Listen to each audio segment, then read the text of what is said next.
जो माउंटेनर्स लाए गए थे, मीटर में जो ट्रैकर्स है लाए गए थे, हाई ऑल्टीट्यूड 4 से 6 वोल्टेज तो ये वेरिएट एक हो रहे बड़ा हैं। डिफिकल्ट ऑपरेशन समझा जा सकता है प्रशांत इस एरिया में, और ये ऑपरेशन लगातार जारी है। और क्वाडकॉप्टर जो है ये देखिए कितना, मैं ये दिखाना देखिए। चाहूंगा, ये क्लोजली आप देखिए, ये मैं अपने कैमरा पर्सन से कहूँ थोड़ा सा जूम करें, ये क्वाडकॉप्टर्स जो है ये या देखिए यहाँ ड्रोन पे कहें, ये 3.5 6 हर तरफ 7 से घूम रहे हैं, ऐसे हर वोल्टेज तरफ जो से वेरिएट हो रहे फुटेज हैं हासिल हमारे की जो जा रही है, रियल वोल्टेज क्लोज फुटेज, बन यानी गए ये हैं। देखिए ये नीचे जा हमारी रहा है, हो प्रॉब्लम सकता जो है है वहां पे उसका भी सोल्यूशन भी हो गया है। देखिए किस तरीके से और इसमें जो है क्वाडकॉप्टर से इस्तेमाल रेजिस्टेंस किया जाता है, का ड्रोन का योगदान है। इस्तेमाल किया जाता है, फुटेज हासिल की जाती है, पिक्चर्स हासिल की जाती हैं, और ताकि इसी के जरिए ये पूरा देखें। टारगेट पे जो है फायर किया जा सके। ये देख सकते हैं आप, बहुत नीचे तक लाया जा रहा है ड्रोन को, बिल्कुल हमारे सामने है।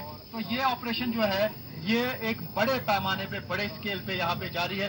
इस तरीके का ऑपरेशन रिसेंट टाइम्स में मैंने भी नहीं देखा कि इतने बड़े एरिया को पूरा कॉर्डन में लिया गया। और जीओसी जो है 15 कोर के, वो खुद यहाँ पे आए, डीजीपी जो हाँ है बेटे। दिलबाग सिंह वो यहाँ पे आए, एडीजी यहाँ पे आए, और